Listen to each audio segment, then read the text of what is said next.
사랑의 하나님, 우리 아버지, 어김없이 이 시간을 구별하시고 참여해도 되는 특권을 허락해 주셔서 감사합니다. 이 시간도 하나님의 자비와 은혜가 허락하신 시간이오니 모든 것을 아버지께 의탁을 드립니다. 오늘 본문에서 반복해서 언급된 전적으로라는 말씀, 전적으로 아버지께 의탁을 드립니다. 시작과 끝을 주장하여 주옵소서. 폭로로 섰는 자의 심령 성령으로 채우시고 우리 모두의 자리에 또 모두의 심령에 성령으로 임하여 주옵소서. 조금 전까지 우리가 순결하지 못했어도 성령을 구한 이 시간, 하나님께서 약속하신 대로 성령을 부어주실 줄을 믿고 시작하겠습니다. 죄인의 기도지만 들으시고 응답하심에 오늘도 어김없이 감사드리며 예수님 귀하신 성으로 간절히 기도드립니다.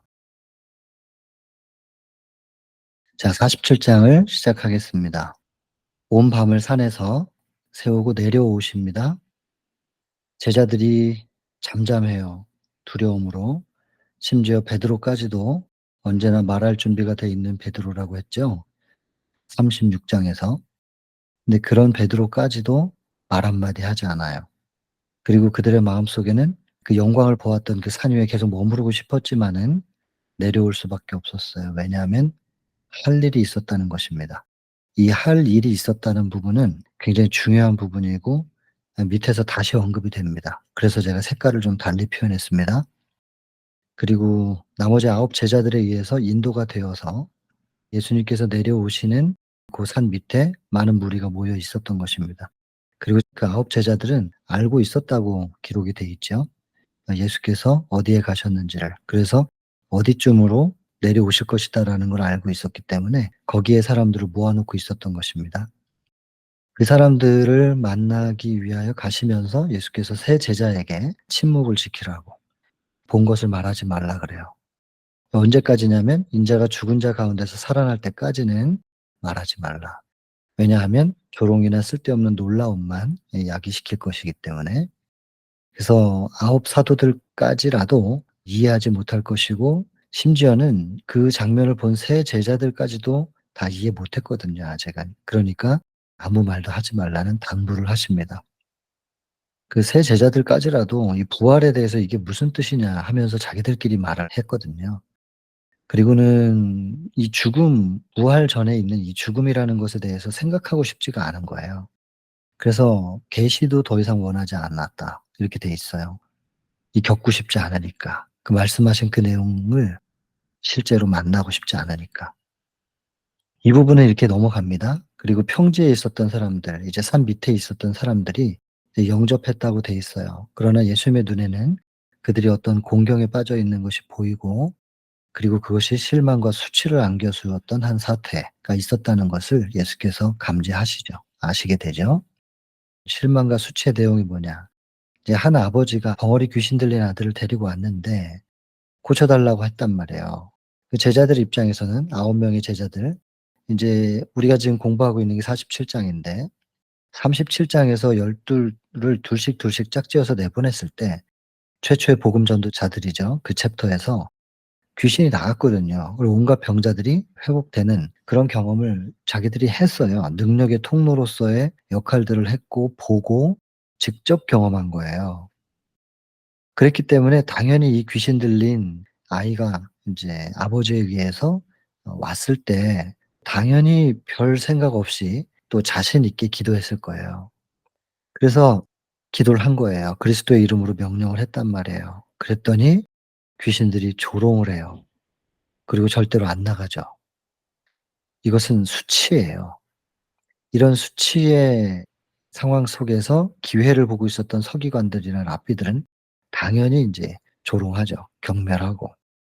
그러면서 이제 "저들은 사기꾼이다."라고 하면서 백성들의 마음을 끌어오는 거예요. 예수께로부터 돌이키려고 하는 시도들을 하는 거예요. 여기서 중요한 거, 왜 패배하였는가? 이걸 분명히 알아야 합니다. 근데 이유가 인제 밑에서 나오기 때문에 제가 지금 언급하진 않고 이거 굉장히 중요하다는 거는 표시를 해 두셔야 됩니다. 왜 패배하였는가. 근데요 인제 여기서 인제 서기관들과 랍비들이 뭐 이들의 마음가짐은 우리가 좀 알고 있었던 상태고, 근데 백성들이 이 서기관들과 랍비들의 이야기를 듣지 않겠어요? 흔들리는 거예요. 그리고는 경멸과 조롱의 감정이 점점점 백성들의 마음속에도 팽배해져 가요. 그리고는 비난의 소리가 있는 거예요. 그런데 그 소리가 갑자기 그쳐요. 예수님과 세 제자들이 지금 내려온 것을 본 거죠. 그랬더니 사람들 마음이 어떻게 돼요? 급변해요. 그리고 이게 쳐다보니까 구주와 제자들에게는 영광의 빛이 서려 있었던 거죠. 근데 서기관들은 무서워해요. 요거 무서워서 이제 물러서는 반면에 백성들은 환영하죠. 여러분 이 부분 보면 떠오르는 챕터가 하나 있을 텐데요. 시대소망 몇 장이 떠오르시나요? 시대소망 16 장에 당신의 평전에서, 거기서 예수께서 채찍을 들고 걸어 들어가셨을 때 지도자들은 다 도망갔지요. 백성들은 도망가지 않았어요. 왜냐하면 예수님으로부터 발산되는 신성의 빛이 누군가에게는 두려움이었고 누군가에게는 희망이었어요. 소망이고 위로고 회복의 빛이었거든요. 치료의 빛이었거든요. 여러분 근데 이 예수님을 환영한 백성들, 이 백성들이 조금 전까지 뭐 했냐면 경멸했어요. 조롱하는 감정, 경멸하는 감정, 조롱하는 감정이 그들의 마음속에 영향을 주고 있었고 비난의 소리를 내던 사람들이에요. 그런데 예수님과 제자들을 보고 마음이 급변한 그 백성들이에요. 여러분 이 부분에서 여러분 급변되는 마음, 이 흔들리는 마음입니다. 당장 이적을 보면 예수께로 갔다가 그다음에 서기관들과 랍비들의 얘기를 들으면 또 마음이 좀 흔들렸다가 왔다 갔다 하는 갈대 같은 마음. 이 간사한 마음이죠. 이 간사한 마음이 뭐냐면 요한복음 1장 47 절에 나다나엘을 보고 말씀하시잖아요. "저 사람은 참 이스라엘이다. 저 속에는 간사한 것이 없다."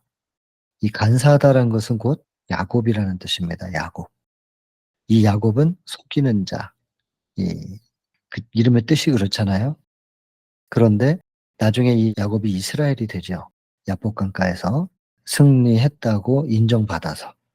그래서 인제 이스라엘이 되는데 그 참 이스라엘이 되기 전 상태라는 거예요, 이 백성들. 예수님을 경멸하고 조롱한다. 그러면 사단이잖아요.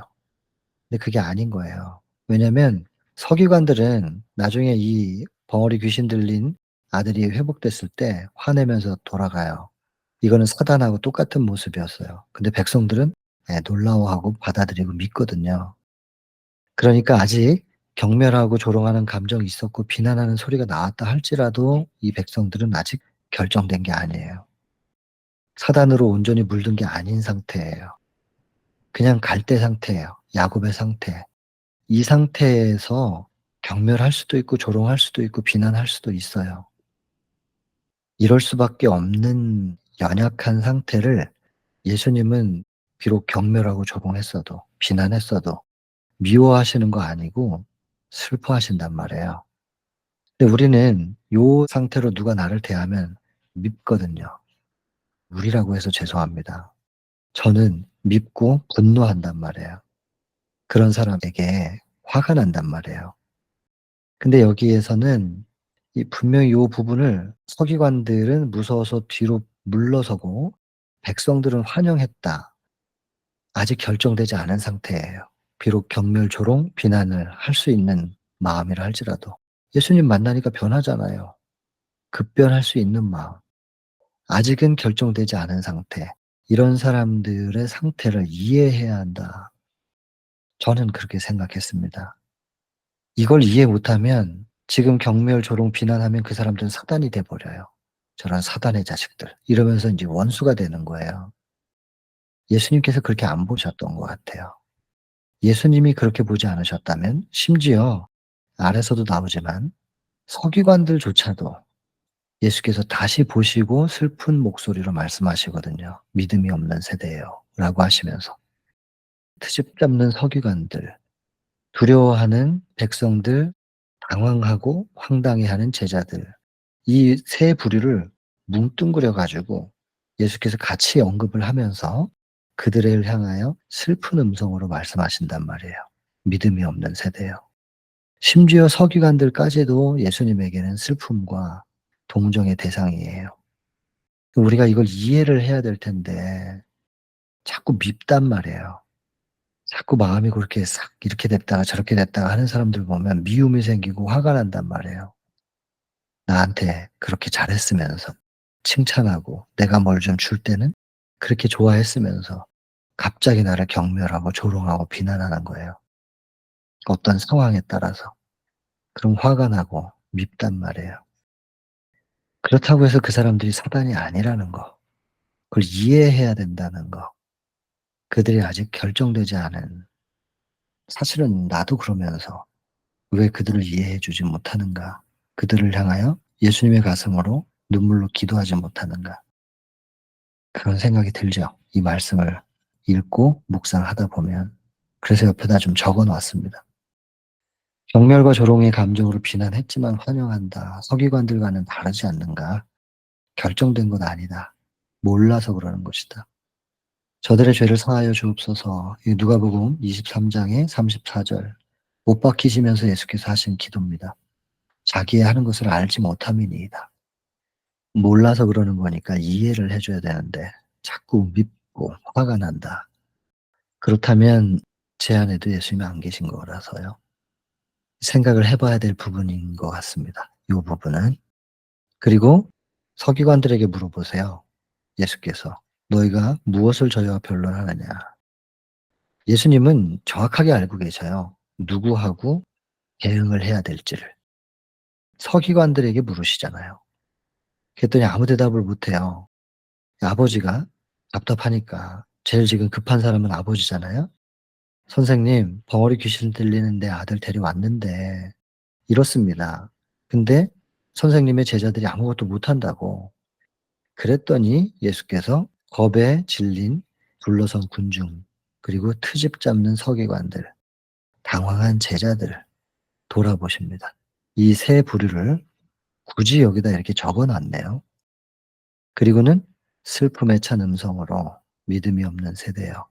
내가 얼마나 너희와 함께 있으며 얼마나 너희를 참으리요. 슬픔으로 보신다니까요. 이 모든 이들을.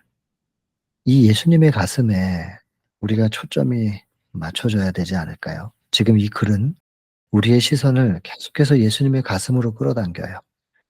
그리고 예수님의 마음을 보게 하시고 예수님의 마음을 만지게 하고 느끼게 하는 겁니다. 그리고는 그 예수님의 마음을 우리가 붙든다면 우리의 마음으로 들어오셔서 그 예수님의 마음으로 우리의 마음을 물들여 주실 거예요. 그러면 우리도 미움이 아니라 슬픔으로 기도할 수 있게 될 거거든요. 아이를 데리고 오라고. 그리고 구주의 눈이 그를 봐요. 그랬더니 악령이 경련을 일으키면서 아이를 쓰러뜨리고, 이 상황이 상상이 좀 되시죠? 혹시 이런 장면 보신 분들 계세요? 실제로 보면 두려움이 생길 수도 있습니다. 다시 전장에서 대면하였다. 여러분, 이 부분 전장, 이 전투의 장면인데 그리스도는 자유롭게 하시기 위하여, 사단은 장악하기 위해서, 그래서 지금 전장에서 대면한 겁니다. 그리스도의 목적과 사단의 목적이 명확히 여기 표현되어 있습니다. 빛의 천사들과 악한 천사들은 이 싸움이 어떻게 되는지를 굉장히 궁금해 가지고 가까이서 보려고 몰려오는 상태입니다. 여러분, 이 상황이 어떻게 여러분들에게 읽혀지셨나요? 제가 옆에 썼습니다. 그리스도와 사단과의 전투. 결과는 정해진 것 아닌가? 예수께서 승리하시겠지? 그리 뻔한 결과라면 빛의 천사들과 악한 천사들이 관심을 가지고 몰려왔을까? 여러분, 여기서는 지금 그리스도의 목적과 사단의 목적이 명확하게 이렇게 묘사가 돼 있어요. 사단은 장악하기 위해서였다. 근데 장악이 되나요? 여기서 지금 예수님을 만났는데 그럼 쫓겨날 텐데. 근데 사단은 그렇게 쉽게 쫓겨나게 될 거라고 생각하지 않는 것 같죠. 장악하기 위해서 나름대로 노력하고 있어요. 그래서 격려를 일으키면서 쓰러뜨리고 이렇게 하는 거예요. 거품을 내고 무서운 비명을 발하게끔 하는 거예요. 여러분, 이 부분들을 너무 쉽게 생각하지 마세요. 사단이 지고 그리스도가 승리하실 게 정해져 있는 게 아니에요 지금. 이게 정해져 있는 거라면 뭐 그렇게 관심이 있어 가지고 천사들이 이렇게 다 모여 가지고 빛의 천사, 악한 천사 몰려 들어가서 가까이 보려고 하냔 말이에요. 이 싸움은 능력에 달려 있는 게 아닙니다. 여기 제가 적었잖아요. "이 싸움의 결과는 능력에 달려 있는 것이 아니다." 그랬다면 당연히 그리스도가 승리하시는 거죠. 근데 이 싸움은 지금 예수님의 능력에 달려 있는 게 아니고 아버지의 믿음에 달려 있는 거예요. 여기 적혀 있거든요. 여기 아들이 낳는 것은 아버지의 믿음에 달린 거라고. 능력에 달려 있는 게 아니에요. 능력은 우리가 이미 읽었지만 그냥 사람이 조그만 조약돌 하나 들어 가지고 휙 집어 던지듯이 하나님께서 사단을 그냥 후 불면 아마 밀려갈 거예요. 능력의 차이를 말할 필요가 없어요 그거는. 하나님이 능력이 없으셔서 사단을 제압하지 못하는 게 아니니까. 그 능력의 문제가 아니라고요. 그럼 지금 무슨 문제냐? 우리의 선택의 문제예요. 하나님이 아무리 능력이 있으셔도 우리가 선택해 드리지 않는데 능력을 베푸셔서 제압하는 거는 대쟁투의 법칙이 아니거든요. 그러니까 아들이 낳고 안 낳고의 문제는 예수님의 능력이 있냐 없냐의 문제가 아니고 그건 당연한 건데 아버지의 믿음에 달린 거란 말이에요. 그러니까 사단도 능력으로 보면은 자기가 예수님이랑 싸워서 이길 방법이 없지요. 그런데 승리의 희망이 있기 때문에 발악을 하는 거예요 지금. 여기 보시면은 이렇게 적었어요. "사단도 승산이 있다고 믿었기 때문에 발악을 한 것이다." 그러니까 예수님께서 승리의 열쇠를 쥐고 있는 아비에게 질문하잖아요. "언제부터 이렇게 됐냐."고. 근데 여러분 이 지금 예수님께서 여기 중요한 표현이 나오는데 잠시 동안 악령이 그의 능력을 발휘하도록 허용하셨대요. 왜 그러냐면 이것을 보는 자들로 바야흐로 있을 구원을 이해할 수 있게 하기 위해서. 구원을 이해할 수 있게 하기 위해서 허용하신 거예요. 그럼 이것을 보는 자가 누구예요? 아버지, 백성들, 서기관들과 랍비들 그들 포함되지만 이것을 보는 자들은 우리도 여기 포함되는 겁니다. 우리. 우리가 지금 이걸 보고 있잖아요. 여러분 이걸 보고 있는 우리도 뭘 이해를 해야 되냐면 구원을 이해해야 됩니다. 어떻게 구원이 이루어지는지를 제대로 우리가 깨달아야 되는 거예요. 이미 지나간 사람들은 지나갔고 지금 이걸 읽는 사람들, 이 장면을 보고 있는 시대소망 47 장을 통해서 보고 있는 사람들에게 구원을 이해시키기 위하여 예수님께서 악령이 이렇게 능력을 발휘하도록 허용하신 거예요. 그러면 뭘 이해해야 되는가 생각하면서 보셔야 되겠지요. 그죠? 예수님께서 이 아버지에게 "언제부터 이렇게 되었냐."고 이렇게 물으세요. 왜냐하면 그 아버지가 지금 믿음의 고백을 해야 돼요. 증명이 돼야 돼요. 아버지가 믿는지 안 믿는지가 증명돼야 돼요. 그래야 예수님이 능력을 행사하실 수가 있거든요. 근데 그 아버지가 예수님이 능력을 행사하실 수 있도록 문을 열어주지 않으면 예수님은 아무리 능력이 있어도 능력을 행사하실 수가 없어요. 이게 대쟁투의 법칙이에요. 우리가 이것을 이해를 해야 돼요. 예수님께서 능력이 없어서 우리를 구원하지 못하는 게 아니라는 것을 이해해야 된다고요. 바야흐로 있을 구원을 이해할 수 있게 하기 위해서 이 상황을 다 허용하고 계시는 거예요 예수님께서. "그냥 나가." 이러면 되는데 그렇게 하실 수가 없어요. 그랬더니 인제 이 아버지가 믿음의 고백을 하게 하기 위해서 "언제부터 이렇게 됐냐." 하면서 대화를 시작을 하시는데 이 아버지가 뭐라 그러냐면 할 수 있으면 이렇게 불신의 전제를 깔아요. 할 수 있으면. 여러분 "하실 수 있거든." 요 말을 딱 그 아버지가 하는 순간 사단이 웃었을 거예요. 사단은 자기가 이길 승산이 있다고 생각하는 겁니다. 여러분 시대소망 26장 가버나움 챕터 기억하시죠? 예수님께서 말씀으로 가버나움 사람들의 가슴을 뜨겁게 했을 때 그 말씀이 계속 전달되는 걸 방해하기 위해서 사단이 귀신 들린 사람을 집어넣어요. 자기가 점령하고 있는 사람을 집어넣어서 그 사람을 경련을 일으키게 하면서 그 말씀 집회가 계속 유지되지 못하도록 방해한 거예요. 성공했어요. 설교가 멈춰졌거든요. 사람들의 시선이 예수님께 집중됐던 시선이 흐트러졌어요. 성공했죠, 사단의 목적은. 근데 그때 예수께서 "귀신아 나가라." 해 버리면 예수님이 말씀으로 감동을 시켰던 그 사람들에게 능력까지 보여준 게 되기 때문에 더 확실하게 예수님께 집중할 수 있게 되는 계기가 마련이 되는 거예요. 사단이 거기 자기가 점령한 사람을 집어넣는 바람에 예수님을 사람들이 더 믿게 되는 건 상황이란 말이에요. 사단이 바보가 아니라니깐요. 그렇게 결과가 뻔하게 정해져 있으면 왜 그 설교를 못하게 설교의 집회가 끊어지라고 자기가 점령하고 있는 사람을 거기다 집어넣어 버리겠냔 말이에요. 설교는 끊어져도 능력이 나타나면 자기는 더 망신인데 사단이 그렇게 바보가 아니라니깐요. 이길 수 있다는 승산이 있기 때문에 그러는 거예요. 지금도 마찬가지고요. 사단이 지금 이렇게 발악을 하는 게요. 자기가 죽지 않을 방법이 있다는 걸 알기 때문에 그렇다고요. 이 배쟁투를 이해하셔야 된다니까요. 정해져 있는 게 아닙니다. 지금 여기서도 이 아버지가 어떻게 하느냐에 따라서 이 아들이 낳을 수 있느냐 없느냐, 혹은 아들의 낳고 안 낳고의 문제 이상의 것이 있죠. 제자들, 예수님 수치를 당하느냐 아니냐, 이게 결정이 돼요. 이 아버지의 믿음으로. 그 열쇠를 아버지가 갖고 있는 거예요. 그런 것처럼 지금도 예수님이 재림하실 수 있느냐 없느냐의 문제는 열쇠를 쥐고 있는 이들이 따로 있어요. 그 열쇠를 쥐고 있는 자들이 무엇을 해 줘야 돼요. 그걸 예수께서 기다리고 계시는 거예요. 근데 열쇠를 쥐고 있는 사람이 자기가 뭘 어떻게 해야 되는지 자체를 모르면 예수님은 참 답답하시는 거죠. 예수께서 지금 이 열쇠를 가지고 있는 이 아버지에게 질문하셨고 사단은 웃었을 거예요. 승산이 있다고 생각을 했겠죠. 근데 이 아버지가 하실 수 있거든이라고 하는 이런 조건적인 믿음, 요 정도의 믿음을 원래부터 이 정도만 갖고 있었던 분인가? 그렇지는 않아요.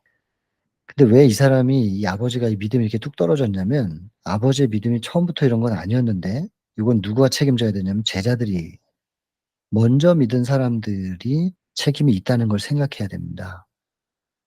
이 제자들의 기도에서 능력이 역사됐으면 그 아버지는 이런 말 안 했겠죠. 이런 불신의 말을 안 했을 거예요. 근데 사단은 이미 알고 있거든요. 세 제자들만 데리고 예수님께서 산에 가셨고 남아 있는 9 제자들이 마치 어느 때와 같아요. 마치 그 40 장에서 호수의 밤, 예수님 없이 배를 타고 이동하던 그 제자들이 얼마나 예수님을 비난하나요? 불신의 말을 하면서. 예수님이 안 계신 자리에서 예수님에 대하여 얼마나 부정적인 얘기를 많이 쏟아놓냔 말이에요. 그거는 몸이 떨어져 있는 문제가 아니에요. 예수님이 그 배에 타고 계시느냐 아니냐의 문제가 아니라니까요. 몸이 가까이 있고 떨어져 있고의 멀리 있고의 문제가 아니라 이건 영적으로 단절되어 있느냐 연결되어 있느냐의 문제죠. 똑같은 상황이에요. 지금 세 제자들을 데리고 예수께서 산에 가신 것 때문에 나머지 9 제자들이 불평과 불만, 왜 예수님은 저 세 제자들만 데려갔었느냐는 거예요. 그것 때문에 불평과 불만할 때 예수님과의 믿음의 관계가 끊어진 거예요. 여러분 이런 경우가 뭐 47 장에도 지금 우리가 보고 있지만 40 장에서도 언급됐고 실은 8 장에서도 언급됐어요. 유월절에 참여하심. 그때 마리아가 예수님을 놓쳐요. 다 기억하실 거예요. 왜 그랬냐면 오랜만에 사람들 만나 가지고 친척들, 지인들 만나 가지고 너무 기쁘고 즐겁고 흥분돼 있어요. 그래서 뭐 해요? 잡담한다 그러죠, 잡담. 거기 보면 거기 8 장에 언급된 내용이 그거잖아요. 잡담과 그리고 험담. 잡담과 험담을 하느라고 뭐를 놓치냐면 기도를 놓쳐요. "기도가 등한이 됐다." 이렇게 표현하죠. 그러면 그 순간 하나님과는 단절이에요. 그래서 우리가 '기도가 등한이 된다. 기도를 놓치는 때가 언제인가.' 불평의 마음, 불신의 마음, 불만의 마음, 이런 것들이 우리 속에 들어가고 잡담하고 험담하고 이럴 때 기도가 등한이 된다. 하나님과의 소통이 끊어지는 상태란 말이에요. 그때 8 장에 보면 그러잖아요. 민노라고 하는 사람들 가운데 그렇게 빈번하게 낙담과 절망이 존재하는 이유이다. 하나님과 끊어지면 사단이 '내 밥이구나.' 하면서 공격해요. 하나님의 보호 안에 있을 땐 사단이 함부로 하지 못하지만 하나님의 보호에서 우리가 벗어나 버리면 사단이 마음대로 하잖아요. 그러면 사단이 공격하면 낙담하고 절망하는 거예요. 마치 예수님의 제자들이 예수님 없이 배를 타고 가면서 예수님께 불평불만했었을 때 그때 그들이 낙담과 절망했던 것처럼. 여러분, 어느 때 사단이 '기회다.'라고 생각하고 우리에게 다가오는지를 우리가 이 대쟁투 총소 안에 시대의 소망이지만 이게 대쟁투 총소 전체 이거 병법책입니다. 대쟁투, 전쟁에 관한 어떻게 하면 승리할 수 있는지 지피지기면 백전불패라고 손자병법에 기록되어 있는데 대쟁투 총선은 지피지기면 백전백승할 수 있는 방법을 우리에게 알려주시는 거예요.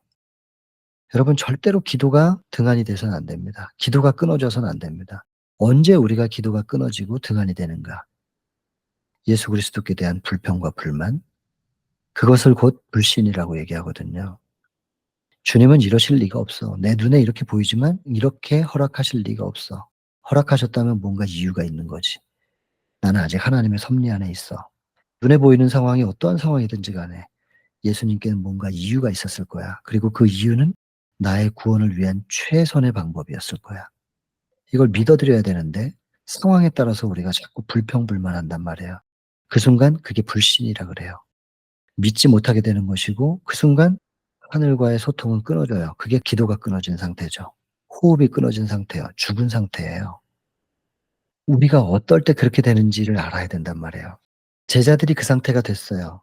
그러니까 무력하죠. 그때 사단이 자기가 점령하고 있는 사람 거기다 갖다 놓는 거예요. 그리고는 수치를 당하게 하는 거예요. 그리고 나서 제자들의 무력함 때문에 제자들이 수치당하는 것뿐만 아니라 믿음이 있었던 그 아이의 아버지조차도 믿음을 잃어버려요. 이걸 사단이 다 계산하고 있죠. 그때 예수님께서 나타나신 거예요. 그래도 사단은 자기에게 승산이 있는 것을 알아요. 이 아버지의 믿음이 떨어졌거든요. 믿음이 회복되지 않는 이상 예수님은 아무것도 못한다는 걸 아는 거예요, 사단이.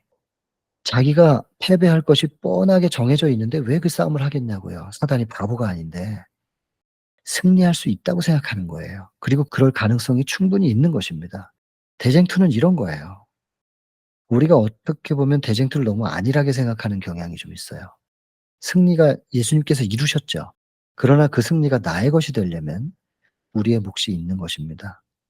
그것이 뭐냐면 믿어드려야 되는 건데 예수님의 승리가 내 것이 되려면 믿어드려야 되는 건데 그분이 내 안에 영접돼야 되는 건데 그분의 승리가 내 안에 충만하게 되려면 그분이 들어오셔야 되는 건데 이 부분에 대해서 좀 안일하게 생각하는 경향이 있단 말이죠. 대쟁투가 그렇게 호락호락하지 않을 겁니다. 이거 이해해야 됩니다. 이해. 구원을 이해할 수 있게 하기 위해서라고 했으니까 이해해야 됩니다. 할 수 있거든이 무슨 말이냐고. 믿는 자에게 능치 못할 일이 없다. 예수께서 말씀하시면서 이 제자들이 책임을 다하지 못한 것에 대하여 예수께서 지금 이제 채워나가고 계시는 거예요. 보완하고 계시죠. 아들이 낳는 것은 아버지의 믿음에 달린 것이기 때문에 이 아버지에게 호소하고 계시는 거예요, 예수님께서. 그랬더니 여기서 중요한 표현인데 깨닫고 이 아버지가 이걸 깨닫습니다. 깨닫고 다행히도 깨달았다. 전적으로. 그리고 깨닫고 전적으로 맡겨요. 전적으로. 그리고 내가 믿나이다. 믿음을 고백하지만 사실은 믿음 없잖아요. 그러니까 이거 좀 도와달라. 내가 믿음 없는 것 자체를 인정하니까 이걸 도와달라고. 요 상태. 믿음이 없어도 좋은데 믿음 없는 걸 도와달라. 믿음 없는 걸 인정해야 됩니다. 그리고 믿음 없는 것을 도와달라고. 나에게 믿음을 달라고. 믿음의 주인이 내가 아니라니까요. 내가 믿음을 만드는 게 아니고 믿음의 주요, 온전케 해 주실 수 있는 분 예수를 바라보자 그랬잖아요. 믿음의 주인에게 나에게 믿음을 달라고 기도해야 된다니까요. 믿음조차도 내 믿음이 아니에요. 예수의 믿음이지. 우리는 오직 예수님을 붙잡는 게 우리의 일인 것이지 믿음도 예수님이 주시는 거라니까요. 그러니까 전적으로 그냥 '나는 너무나 무력하다. 구원을 위해서는 나는 너무나 무력한 존재라는 것에 대하여 인정하고 매달리는 일. 이게 우리의 일입니다. 이게 이렇게만 해 드리면 이제는 능력을 행사하실 수 있습니다. 이제는 예수께서 능력을 행사하실 수 있게 되면 승리는 뻔한 거예요. 이제는 당연한 거예요. 그러나 좀 전에는 당연한 게 아니었어요. 여러분 여기 지금 굉장히 함축적으로 이렇게 기록돼 있어요. 깨닫고 맡기면서 믿나이다 도와주소서. 이렇게 굉장히 함축적으로 돼 있지만 이 안에 담겨져 있는 의미는, 그리고 우리에게 지금 호소하시는 성령의 음성은 굉장히 내용이 많습니다. 이걸 우리가 봐야 되죠. 이걸 볼 수 있게 차근차근 풀어 놓은 책이 예언의 신이니까 우리가 예언의 신을 통해서 이 속에 함축되어 있는 내용들을 지금 보고 이해할 수 있고 깨달을 수 있게 되는 거잖아요. 여러분, 이거 굉장히 중요한 부분입니다. 열쇠는 아버지에게 있었습니다. 믿느냐 안 믿느냐의 문제였습니다. 지금도 똑같을 겁니다. 귀가 둔하여 듣지 못하심도 아니라 그랬습니다. 손이 짧아 구원치 못하심도 아니라 그랬습니다. 능력의 부족이 아니라니까요. 너희의 죄악이 너희와 하나님 사이를 내었다. 죄가 뭐냐? 믿지 않는 게 죄입니다. 그분과 분리된 상태가 죄죠. 시편 51편. 내가 주께만 범죄했다. 정로의 계단 3장을 통해서 말씀을 드렸었기 때문에 또 언급하려면 좀 기니까요. 다른 영상으로 확인해 보시고, 여러분, 이 아버지가 믿음을 놓친 것이 그게 죄였던 거예요. 그러니까 능력이 역사할 수 없어요. 근데 그럼 이 많은 죄를 그럼 내가 어떻게 해야 됩니까? 죄를 뭘 어떻게 하는 게 아니라 믿으면 다시 회복되는 거예요. 믿으면 능력은 역사할 수 있는 거예요. 그리고 나서 그 능력이 들어가서 그의 속에 성령께서 역사하시면 자기가 범죄한, 그분이 놓지 않은 손을 내가 먼저 놓는, 그래서 사망의 상태가 되어버린, 이 죄가 사망이니까 그렇게 되어버린 상태, 거기서 회복이 되고 나면 하나님과 분리되어서 생명을 잃어버린 상태가 되었을 때 내가 내 속에서 시신이 썩어서 냄새가 나고 구더기가 생긴 이 모든 것들이 악한 행동인데, 내가 주께만 범죄하고 주의 목전에서 악을 행하였나이다. 죄는 먼저 있고, 죄가 먼저 있고 내가 주께만 범죄했고, 시편 51편 4절에 죄를 먼저 지었고 범죄하니까 주의 목전에서 악한 행동이 나온 겁니다. 그렇게 시편 51편에 4절에 보면 분류를 해 놨어요, 죄와 악한 행동을. 그래서 악한 행동이 죄가 아니라는 뜻이 아니지만 먼저 죄가 있고요. 그 죄의 결과물로 악한 행동이 나온 것입니다. 악한 행동에 대해서는 죄 문제가 해결이 되었을 때 우리 속에 다시 영접된 예수께서 우리를 충만히 채우시면 악한 행동에 대하여 인정할 수 있는 용기, 고백할 수 있는 용기, 그리고 사과할 수 있는 용기, 그리고 심지어 내가 그것을 보상하느라고 모든 재산을 잃는다 할지라도 보상할 수 있는 용기를 주시는 겁니다. 그렇게 될 때 하나님께서 주시는 용기로 그 모든 것을 사과도 하고 보상도 한다. 그거는 정로의 계단 4장에 읽어보시면 나옵니다. 작업. 네, 그래서 회개 챕터와 작업 챕터 읽어보시면 그렇게 적혀 있을 거예요. 자, 그래서 여러분, 먼저 이게 해결됐어야 되는 거거든요. 믿느냐 안 믿느냐의 문제. 그래서 이사야 59장 1절 2절 그 부분이 해결돼야 되는 거예요. 능력이 없어서 못하시는 게 아니었으니까. 가로막고 있는 게 해결돼야 되는. 이거 해결하는 방법은 믿어드리면 됩니다. 그래서 이 사람이 깨달아요. 이 깨달았다, 이 한마디로 지금 표현되어 있지만 이 안에 많은 게 담겨 있습니다. 무엇을 깨달았는가? 성령께서 이 아버지의 마음속에 역사하셨겠죠. 그 짧은 시간 안에 예수님의 말씀이 뭔지를 깨닫는 거예요. 믿는 자에게는 능치 못할 일이 없다. 이 무엇을 말씀하시려고 하는지를 깨닫고 이제서야 맡겨요. 전적으로 맡기면서 내 믿음 없는 것조차도 맡기면서 도와달라고. 그러니까는 능력을 역사하실 수 있는 상황이 됐고, 그러면 이제 승리는 당연한 거예요. 예수께서 명령하세요. 그랬더니 사단이 졌잖아요. 이미 진 거예요. 그래서 나갈 수밖에 없잖아요. 근데 자기도 자존심이 있고 또 분노하죠. 그러니 나갈 때에 사단이 분노를 표출하는 겁니다. 그래서 생명을 갈기갈기 찢으려는 듯이 보였다. 예수님께서는 이거 그냥 놔두십니다. 사단이 분노를 표현하게끔 놔둬요. 그냥 왜 놔두셨을까요? 조금 이따 보면 나옵니다. 사단도 분노했고 서기관들도 화를 내면서 돌아가요. 그러나 무리들은 그렇지 않아요. 무리들은 놀라워하면서 받아들입니다. 서기관들을 화내면서 돌아가고. 그래서 서기관과 백성들은 같은 입장이 아니었어요. 그래서 백성들에 대하여서는 우리는 절대로 그들이 비록 비난하고 조롱하고 경멸한다 할지라도, 그리고 비난의 말을 쏟아놓는다 할지라도 나에게 그들에 대하여 미움과 분노로 같이 대할 수는 없는 것입니다. 나중에 이 얘기가 63장에 다시 나와요. 내 왕이 임하나니 그 챕터에서 보면 텅 빈 성전을 바라보시면서 예수께서 눈물을 흘리시는데 그 챕터에서 다시 이런 부분들이 또 똑같이 언급이 될 겁니다. 제가 그때 가서 다시 얘기하도록 하고 지금은 일단은 좀 넘어가겠습니다. 그래서 이 백성들을 대하면서 똑같이 반응할 수가 없는 겁니다. 이해해야 된다는 것이죠. 저도 지금 이거 머리로 알아요. 이 내용이 이렇게 적혀 있기 때문에 읽으면서 머리로 깨달은 거예요. 이런 상황이 대하면 미움이 생기고 화가 나고 그럴 거예요, 아마. 제가 저를 알기 때문에. 그래서 저도 이렇게 말해요. 나의 믿음 없는 것을 도와주셔서. 저도 이렇게 기도하거든요. 지금 제가 비록 여러분들 앞에 이렇게 말을 하는 입장에 있지만 영적으로 조금 더 여러분들보다 나은 상태가 아닐 겁니다. 제가 알거든요. 그래서 저는 나의 믿음 없는 것을 도와주셔서 이 기도하는 입장이에요. 그래서 제가 되어서 지금 말을 하는 게 아니고 이렇게 적혀 있고 우리가 이렇게 깨달아야 하는 부분을 우리에게 빛으로 하나님께서 주셨으니까 빛을 함께 나누고 있는 것입니다. 그리고 이게 빛으로 물드는 것은 저와 여러분들 각자의 몫일 거예요. 지금부터. 이 빛이 왔으니까. 빛이 우리의 심령을 충만히 채울 수 있게 되느냐 아니냐는 것은 이 시간 이후에 여러분들과 저의 선택이겠죠. 이제 정리를 합니다.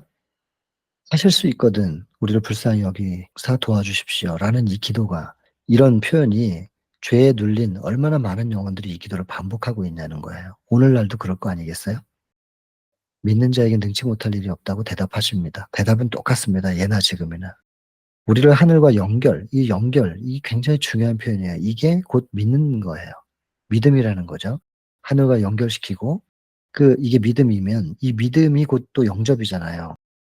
예수님을 영접했을 때 그 예수님이 내 안에서 싸워주실 때 우리가 싸울 수 있는 거지. 내 힘으로는 못 싸워요. 싸울 힘은 예수님의 힘이에요. 이것이 곧 믿음이라는 거예요. 이 같은 단어죠. 하나님께서는 모든 죄악적인 특성을 정복하고 아무리 강력한 시험이라도 대항할 수 있는 방법을 그리스도 안에 준비하셨다는 거예요. 금과 흰옷을 준비하셨죠. 계시록 3장에 라오디게아 교회에게 보낸 권면에 있는 것처럼 19절 열심을 내라 회개하라. 내가 내 사랑하는 자를 책망하여 징계하노니 열심을 내라 회개하라. 그러시면서 마음문을 두드린다. 20절이잖아요.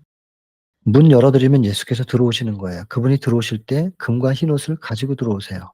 금은 믿음, 흰옷은 의라 그랬어요. 믿음으로 말미암는 의. 어떻게 우리가 승리할 수 있는지 그 방법을 그리스도 안에 준비하셨다. 그리스도께서 가지고 계셔요. 그분이 우리 안에 영접되면 들어오시면 그게 곧 믿음이죠. 영접하는 자 곧 그 이름을 믿는 자 그랬으니까 영접되면 믿으면 그분과 우리가 다시 연결되는 거고 그분이 우리 안에 들어오시면 그분이 우리 속에서 예수 그리스도의 믿음과 힘으로 능력으로 싸우셔요. 그분이 승리하시는데 그걸 계시록 3장 21절에 보면 우리가 승리했다고 여겨주신단 말이에요. 당신이 승리하셔 놓고서 너희가 잘 싸웠다. 승리했구나. 이렇게 말씀하신단 말이에요. 그러면서 내가 땅에서 싸워서 승리해가지고 하나님 보좌 옆에 앉은 것처럼 너희를 나의 보좌 옆에 앉게 해줄게. 그분이 승리해놓고 우리가 승리했다고 인정하시면서 그것에 대한 보상을 하시는 거예요. 내 보좌 옆에 앉게 해주겠다. 그러면 우리는 예수님 보좌 옆에, 예수님은 하나님 보좌 옆에, 그럼 우리가 하나님과 같은 레벨이 된단 말이에요. 뭘 상상해도 그 이상일 거예요. 우리가 하늘에 가면. 그러면서 22절에 마무리하잖아요. 교회들이여, 귀가 있으면 성령이 교회를 향하여 하시는 음성을 들으라고. 성령의 음성을 제발 좀 들으라고. 뭘 말씀하고 있는지를 좀 들으라고. 이렇게 말하고 있는데 왜 못 듣냐고. 그 말이잖아요. 믿음의 귀로 우리가 들어야 되는데 기록은 똑같이 돼 있습니다. 뭐라고 기록돼 있고 너는 어떻게 읽느냐. 예수께서 율법사에게 하신 말씀이잖아요. 성경은 똑같습니다. 우리가 이걸 어떻게 읽고 있느냐 대단히 중요한 부분이죠. 특별히 라오디게아 교회에게 보내는 권면 계시록 3장 14절부터 22절까지 너무너무 중요합니다. 너무너무 중요한 반복해서 읽으시고 거의 외우다시피 보셔서 그 말씀 한 구절 한 구절이 이 마지막 시대를 살아가고 있는 우리들에게 무슨 말씀을 하고 계시는지를 명확하게 이해를 해야 될 겁니다. 나중에 또 그 계시록 할 때 또 얘기가 될 겁니다. 그래서 그리스도 안에 준비가 되어 있다는 겁니다. 그리고 또 전적으로라는 단어가 나옵니다. 전적으로 맡기도록 하라. 자기 자신의 믿음 없고 뭐 어떤 상태 그런 것조차도 보지 말라. 오직 그리스도를 쳐다보라. 여러분, 여기서 자기를 보지 말라라는 표현에 오해 없으시길 바랍니다. 자기 자신에 대한 성찰이 반드시 있어야 됩니다. 자기 성찰을 하려면 자기를 봐야지요. 그런데 자기가 자기를 보는 게 아니에요. 자기가 자기를 보고 돌을 닦는 게 아니고 자기를 보지 말고 먼저 그리스도를 보라 그랬잖아요. 그리스도를 쳐다보면 그리스도는 완벽한 의의 거울이에요. 그 예수 그리스도의 완벽한 의의 거울에 자기가 비추어져요.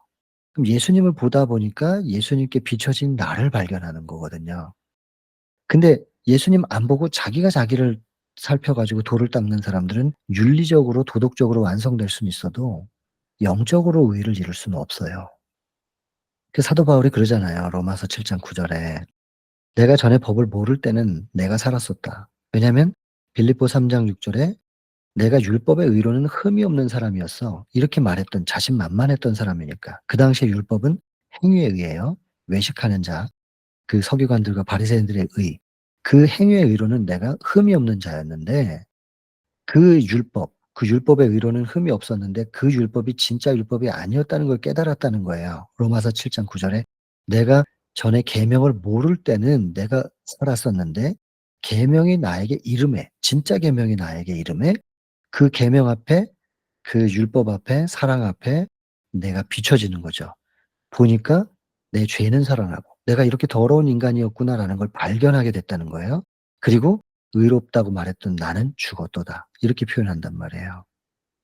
그러니까 자기를 보지 말라는 게 그리스도를 먼저 보고 그리스도께 비춰진 나, 그 그리스도라고 하는 완벽한 의의 거울 앞에 비춰진 나를 발견하게 될 때는 더러운 모습이 보이면 그걸 들일 수가 있는 것인데 예수님 없이 자기를 살피면은 그 돛 닦는 거하고 똑같은 거예요.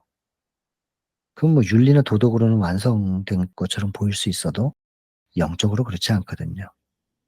그래서 자기를 보지 말라는 말이 자기 성찰도 하지 말라는 표현이 아니라는 거 그렇게 이해하시면 안 됩니다 이거는. 그리스도를 쳐다보라. 그런데 그리스도를 보다 보면 비춰진 나를 발견하게 되고 나의 더러운 모습을 드려야 돼요. 그래야 그분이 그걸 씻어 줄 수 있죠. 안 드리면 못 씻어 줘요. 물을 떠다 놓고 기다리지만 발을 내밀지 않으면 그가 발을 내밀어서 씻어 달라고 요청하기 전에는 억지로 씻길 수 없어요. 대쟁투의 법칙이에요. 자기가 죄인이라는 걸 인정하고 더럽다는 걸 인정하고 이것을 내 스스로 씻을 수 없다는 것을 인정하고 그리스도의 피에 믿음으로 나를 맡길 때만 그분이 해결해 주실 수 있는 것이에요. 그래서 먼저 그분을 쳐다봐야 된다는 거죠. 그리고 이런 것들을 깨닫게 하고 '아 이런 거구나.' 깨닫고 받아들이는 것은 우리가 어떻게 하나님 말씀을 보면서 알잖아요. 우리도 이걸 어떻게 알았어요? 알고 '아 이런 거구나. 이렇게 해야 되는 거구나.' 어떻게 알았어요? 말씀 보고 알았지 뭐. 그래서 말씀에서 말씀을 보고 깨닫고 받아들이게 되는 거예요. 그 믿음은 하나님의 말씀에서 오는 거죠. 요런 상태.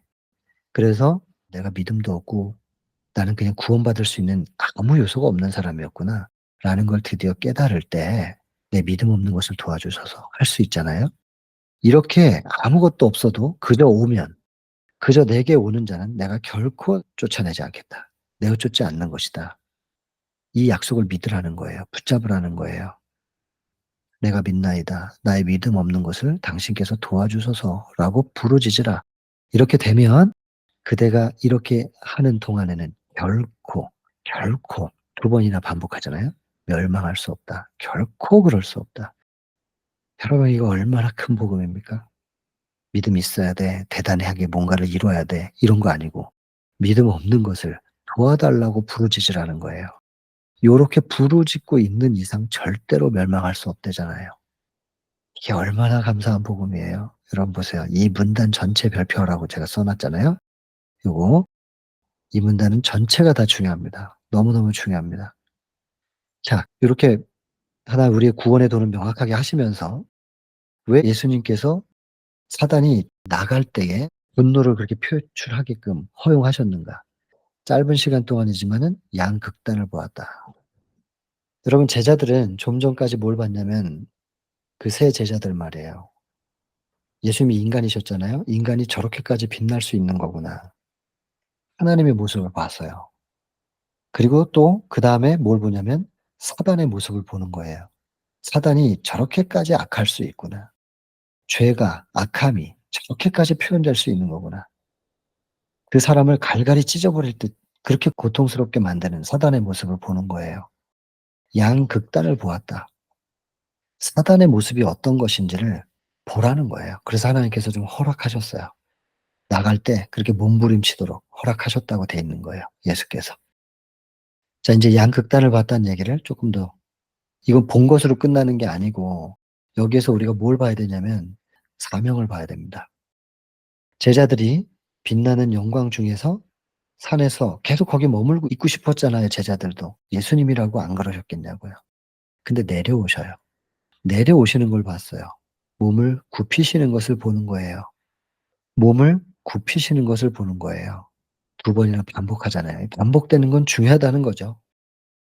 저렇게 하찮은 영혼 하나를 구원하기 위하여 빛나던 그 영광 속에서 그 산에서 내려오셔 가지고 몸을 굽혀 그 아이를 잡아 일으키신단 말이에요. 이 모습을 보여주시면서 이것이 곧 제자들의 사명이라는 것이에요. "이렇게 해라 너희도. 해야 할 일이 있다." 제일 첫 문단에서 우리가 봤잖아요. "해야 할 일이 있다. 산에서만 살 수는 없다. 할 일이 있다. 기다리는 자들이 있다. 목자 없는 양 같은 사람들이 있다." 내려와야 됩니다. 몸을 굽혀야 됩니다. 낮아져야 됩니다. 그리고 섬겨야 되는 것이죠. 이게 오늘 우리에게 이렇게 좀 해줄 수 없겠냐고. 내가 이런 모범을 보인 것처럼 너희도 이렇게 좀 해줄 수 없겠느냐고. 내가 생명을 버리면서 구원하려고 애쓴 그 영혼들이 아직 복음을 모르고 저렇게 살아. 저 사람들에게 가서 내려가 주면 안 되겠느냐. 몸을 굽혀 주면 안 되겠느냐. 지금 우리에게 호소하고 계시는 거예요. 주님의 음성이 들리시죠? 우리가 이 기록된 영감의 글들이 성경과 예언의 신이 우리에게 지금 호소하시는 하나님의 음성입니다. 우리 각자에게 들어야 됩니다. 주의 음성을 들어야죠. "귀 있는 자는 들을지어다." 그랬으니까 들어야죠. 자, 이제 마무리합니다. 왜 졌습니까? 제자들은 9 제자들 왜 실패했냐? 아까도 말씀드렸지만은 시대소망 40 장에서도 언급된 이야기, 시대소망 8 장에서도 항상 사단에게 실패했던 그 지점에서 똑같은 포인트가 있어요. "우리는 어찌하여 귀신을 내쫓지 못했습니까?" 뭐 불신, 부주의, 소홀히 여김, 이게 등한히함. 이제 시대소망 8 장에서는 등한히하다 이렇게 표현되어 있는데 여기는 소홀히 하다, 부주의하다. 주의하지 않았으니까 놓친 거죠. 이런 것들이 흑암의 권세와의 전투에서 저들을 실패하게 하였던 것이다. 왜 지는지 이게 명확하단 말이에요. 오늘 8장 언급했고 40장 언급했고 지금 47장 언급되었습니다. 제가 6 월절 말이야 요거 8 장이고 호수의 밤 40 장이고 이게 다 이렇게 함으로 인해서 관계가 끊어지는 거란 말이에요. 이게 관계가 끊어지면 주님도 어쩔 수 없다니깐요. 아버지가 믿어야 예수께서 능력을 행사하실 수 있었던 것처럼 예수께서 우리의 삶의 무대에 들어오셔서 그분이 주인이 되실 수 있도록 혹은 우리의 싸움을 그분이 대신 싸워 주실 수 있도록 허용해 드려야만 주님이 그 능력을 행사할 수 있는데 능력이 없는 게 아니라 우리가 그 길을 안 열어 드려요. 문을 안 열어 드리니까 못 들어오시는 거란 말이에요. 그러니까 이사야 59장 1 절 2 절이 참 중요한 표현이지요. "여호와의 손이 짧아 구원치 못하심도 아니고 귀가 둔하여 듣지 못하심도 아니다." 이유가 있다. 가로막고 있는 뭔가가 있다 이거예요. 그걸 해결해 줘야 되는데 그 열쇠는 바깥쪽에서 열고 들어올 수가 없어요. 그 문을 열 수 있는 손잡이가 안쪽에 있단 말이에요. 우리가 열어 드려야 된단 말이죠. 믿어 드려야 된다니까요. 그리고 이것 때문에 실패했지만 또 하나 여기서 꼭 우리가 생각해야 될 게 있어요. 제자들이 안 믿었냐고요. 9 제자들이 자기들이 직접 경험을 했기 때문에 분명히 믿었을 거예요. 그리고 믿고 기도를 했단 말이에요. 그리스도의 이름으로 명령했다고 돼 있잖아요. 위에서 우리가 읽었잖아요. 근데 귀신이 조롱을 해요. 비웃고. 왜? 인간이 볼 때는 믿음이 있어요, 제자들이. 그리고 기도도 한 거예요. 근데 사단이 조롱을 해요. 능력이 안 나갔죠. 그러니까 사단에게는 아무 위협을 못 느끼니까 조롱을 하잖아요. 왜 그러냐? 하늘이 인정할 수 있는 믿음이 아니었어요. 그 예수님이 그러시잖아요. 슬픈 음성으로 믿음이 없는 세대예요. 제자들은 믿는다고 생각했지만 그건 하늘이 볼 땐 그 믿음이 아니에요. 기도했지만 이거 보세요. 기도 외에 다른 것으로는 이런 유가 나갈 수 없다고. 제자들이 기도를 안 했냐고요. 기도를 했지. 했는데 예수님은 기도 외에는 이런 일이 일어날 수 없대요. 그러면 낮에 한 거 제자들이 한 그 기도는 기도가 아니라는 얘기죠. 하늘이 인정할 수 있는 믿음과 기도가 있어요. 인간이 보기에 믿음이 있고 기도도 열심히 하는 것 같은데 하늘이 인정할 수 없어요. 여기는 하늘이 인정할 수 있는 믿음과 기도. 무슨 차이가 있느냐? 경건의 모양이 있는데 능력이 없네. 차이가 뭐냔 말이에요. 왜 그랬냐면 여기 보면 예수님의 말씀에는 슬픔과 의혹이 있었어요. 그 십자가의 예표 있잖아요. 45장. 그것 때문에 이 제자들끼리 말이 많았어요, 서로 간에. 이 의혹 때문에.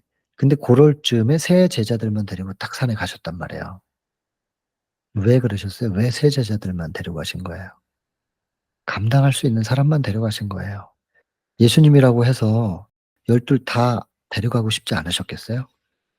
감당을 못 해요. 그리고 훗날 고난의 때에도 남아 있을 세 사람. 이게 그릇은 작은데 많이 주면 그릇 깨집니다. 예수님이 안 주시려고 한 게 아니고 그릇이 안 돼서 못 받은 건데 자기들에게서 이유를 못 찾고 자꾸 예수님께 시기를 해요. 불평불만하고 새 제자들을 시기해요. 요런 마음들이 있을 때 요런 상태에서는 이미 하나님과 끊어진 상태예요. 이미 끊어진 상태가 됐는데 아무리 기도를 해 보세요, 이거 기도. 기도하는 모양을 아무리 취하고 "내가 믿습니다."라고 아무리 말을 해 보고 아무리 금식을 해 보면 뭐 하겠어요. 이사야 58장 있잖아요. 금식하면서 우리가 기도하는데 하나님께서 돌아보지 아니하시면 어찌미뇨. 모양이 금식하는 모양이고 기도하는 모양이고 믿는 모양이지만 하나님과 전혀 관계없어요. 눈으로 뭐 어떻게 겉으로 어떻게 보이느냐, 경건의 모양이 어떠하냐가 중요한 게 아니라니깐요. 우리가 인제 이 말씀을 알았으니 이 말씀을 스스로에게만 적용하면 됩니다. 다른 사람을 판단하는 기준으로 적용하지 않고 이게 나에게 적용해야 되겠죠. 그리고 자기 자신은 알잖아요. 내가 지금 경건의 모양을 가진 사람인가? 경건의 능력의 통로가 될 수 있는 사람인가? 자기는 알걸요. 자기 자신을 보면 알 거예요, 아마. 적어도 자기 자신을 속일 수는 없으니까. 그럼 이걸 다른 사람에게 적용시킬 자격도 없고 능력도 없어요, 우리는. 그냥 나에게만 적용을 해야 되는데 내가 나에게 적용을 했을 때 '모양이구나.' 이러면 그냥 지금 바로 회개하면 됩니다. 믿음 없음을 도와주소서 하면 됩니다. 예. 이쪽이든 저쪽이든 말씀이 정확하게 우리 자신에게 적용돼야 되겠습니다. 그래서 끊어진 상태에서 아무리 기도해 봐야 능력이 안 나가는 거예요. 어떻게 해야 되느냐? 기도하고 말씀을 명심함으로 딱 붙잡는 것을 통하여 이게 키워드가 기도 그리고 말씀 요것을 통해서 믿음이 굳게 된대요. 이 기도는 호흡이에요. 하늘과의 호흡, 연결 상태에서 그분이 주시는 양식을 잘 먹어요. 요 상태가 중요한 상태예요. 요거 요렇게 했어야 되는 건데 낙담하고 불평하고 이런 상태에서 사단과 싸우겠다고 가 가지고 그리스도의 이름으로 기도를 한다 해도 능력이 역사할 수 있었겠냐 그 말이죠. 다른 정신으로 그 일을 대했어야 된다. 요런 낙담과 불평과 이런 상태 아니고 다른 정신으로 그 일을 대했어야 된다. 그게 뭐냐면 여기 아까 언급했던 거 열렬한 기도입니다. 열렬한 기도와 금식 계속 밥을 굶으라는 게 아니라 절제의 부분이잖아요. 열렬한 기도와 자기 절제. 근데 여러분 이 절제라고 하는 것이 내 의지로 하는 거 아닌 거 아시죠? 이거 시대소망 10장 침례 요한이 철저하게 개혁하고 절제했던 사람이잖아요. 그 사람이 어떻게 그게 가능했는가? 다시 한번 말씀드립니다. 그 10 장에서 이미 다 보셨지만 하나님의 사랑을 알았잖아요, 요한이. 높은 데서 내려다보니까 인간의 죄악상이 얼마나 더러운지 추악한지 그걸 보면서 탄식하고 있을 때 하늘이 그 땅을 덮고 있는 걸 봤대잖아요, 대자연 속에서. 그 하늘이 땅을 덮고 있는, 땅이 넓은 것 같지만 그 땅을 완전히 덮고 있는 하늘, 하나님 아버지의 사랑을 봤대요. 그 하나님의 아버지의 사랑이, 이 죄악이 참 추악하긴 하지만 이걸 충분히 감싸고 덮고도 남음이 있다는 걸 보고 그 아버지의 사랑에 완전히 도취되어서 집중할 때 자기 자신을 잊어버리는 경험을 했다잖아요. 그 영적 경험, 부흥의 경험입니다. 그 사랑이 침례 요한의 심령을 충만하게 채울 때 자기의 의지가 아닌 그 사랑이, 왜 침례 요한이라고 해서 먹고 싶은 게 없었을 것이며 인간적인 욕구가 왜 없겠어요? 그러나 그가 철저하게 의식주 개혁했단 말이에요. 사랑 때문에 다 잊어버렸어요. 잊어버리고 개혁할 수 있었던 거예요. 여기도 열렬한 기도, 하나님과의 소통함으로, 금식은 절제인데 이것이 되어지는 경험을 하는 겁니다. 이게 믿음으로 말미암는 의죠. 그렇게 될 때 마음의 겸비, 여러분 이거 다 연결되는 겁니다. 예수 그리스도와 소통, 기도로 소통할 때 예수께서 우리 안에 들어오시면 우리의 죄된 본성을 다 그분의 가죽옷으로 덮으셔서 제어하셔요. 금식도 이루어지고 예수의 가슴으로 섬김이 이루어지죠. 겸비라는 건 사랑이거든요. 사랑의 종로릇. 이거 전부 다 예수님이 우리 안에 계실 때 일어나는 얘기를 이렇게 분류해서 놨지만 이거 다 합치면 예수님과 하나됨입니다. 이게 다른 정신. 그럼 그게 무슨 정신이에요? 예수의 정신이죠. 예수께서 우리 안에 계신 예수의 정신. 그리고 이런 예수의 정신이 우리를 완전히 점령할 수 있게 하는 데는 철저하게 성령이죠. 성령. 성령이 그 일을 이루실 수 있고, 그럴 때 하나님의 능력이 성령을 통하여 우리에게 충만하게 채워지면 그 능력으로 우리가 싸우는 거죠. 그 능력이 싸워주시고 승리는 그렇다면 당연한 겁니다. 그런데 이런 과정 없이 우리가 싸우겠다고 하면 사단이 이기는 거예요. 정해져 있는 게 아니거든요. 사단이 이긴다고요. 다시 한번 반복합니다. 전적으로. 전적으로. 계속해서 이 전적으로가 반복, 반복. 믿어야 된다는 거예요. 믿어야 된다. 꾸준하게 탄원하는 믿음. 전적으로 열렬하고도 꾸준하고 탄원한 믿음. 전적인 믿음. 계속해서 믿음 얘기하잖아요. 영접하라는 거예요. 예수님 영접하라. 믿음이 영접이니까 예수님을 받아들여라. 오직 예수를 바라보고 그분을 받아들이고 그분을 영접하고 붙잡아라. 그게 믿음이다. 그 얘기잖아요, 지금. 그것만이 성령의 도우심을 받을 수 있게 한다. 비록 겨자씨만한 믿음, 작죠. 작지만 그 안에는 큰 나무가 담겨 있거든요. 이 신비스러운 생명의 원칙이에요. 겉으로 보기에는 작아요. 작지만 이 겉 보기에는 작단 말이에요. 그러나 생명의 원칙, 예수님이에요. 생명은 예수님이기 때문에 생명 되신 분의 영접된 상태, 관계가 형성된 상태를 말하는 거예요. 겉보기에는 작아도 결코 그 작은 게 아니란 말이에요. 그러니까 여러분 믿음이라고 하는 것을 무슨 저울에다 달아서 측정하려고 하지 마세요. 믿음은 뭐냐? 예수님이 내 안에 계시냐 안 계시냐의 그 문제라니까요. 그냥 내가 예수님을 마음속에 모시고 그분을 붙잡고 사느냐 안 사느냐 그 문제예요. 그건 겉으로 볼 땐 작냐 아니면 보기에 크냐 그 문제가 아니라고요. 그렇게 예수님으로 영접된 상태, 그렇게 된다면 그 이제 씨가 뿌려진 거죠.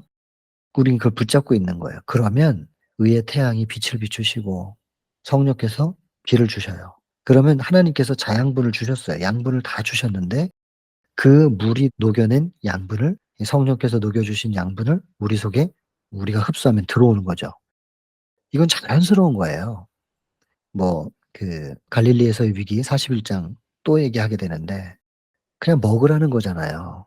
먹어 봐. 먹으면 위에게 혹은 소장, 대장에게 명령을 하지 않아요. 먹으면 알아서, 위가 알아서 움직이고, 그리고 십이제장이 알아서 움직이고, 소장이 알아서 움직이면서 소화시키고 흡수해 가지고 힘을 내게 한다니까요. 이건 자연스러운 거예요. 우리가 할 일은 먹는 거예요. 먹기만 하면 자율신경계에서 알아서 해요.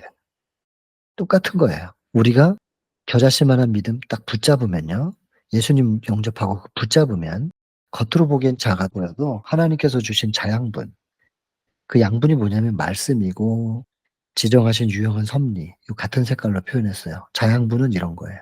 하나님께서 주신 것들이 자연스럽게 흡수가 돼요. 그리고 자라나게 되는 거예요. 작다는 게 뭔지, 생명의 원칙이라는 게 뭔지, 자양분이라는 것이 무엇인지, 흡수한다는 게 뭐냐, 매달리는 거지 뭐. 자라나는 것은 자연스러운 결과이다. 요렇게 하나씩 하나씩 여기에 담겨 있는 의미들이 이렇게 좀 나름대로 풀어봤습니다. 의미가 있습니다. 하나하나. 그냥 쭉쭉 읽고 지나갈 일이 아니고 하나하나 이게 무슨 의미인가 이렇게 의미가 있단 말입니다. 이렇게만 되면 그대의 길에 사단이 쌓아놓은 장애물이 겉보기에는 넘어갈 수 없는 영원한 산같이 보일지라도 영원한 산같이 보일지라도 믿음의 요구 앞에서는 사라져 버릴 것이다. 너희가 못할 것이 없으리라. 못할 것이 없으리라. 능치 못할 일이 없다는 것입니다. 아멘이지 않습니까? 얼마나 용기가 나나요? 그러나 여러분, 말씀은 분명합니다. 그런 거 보지 말고 못할 게 없으니까, 능치 못할 일이 없으니 계속해서 믿어라. 믿어라. 예수님 바라보고 예수님을 영접하라. 오늘도 결론은 뻔한 얘기인데 예수 바라보기. 이겁니다.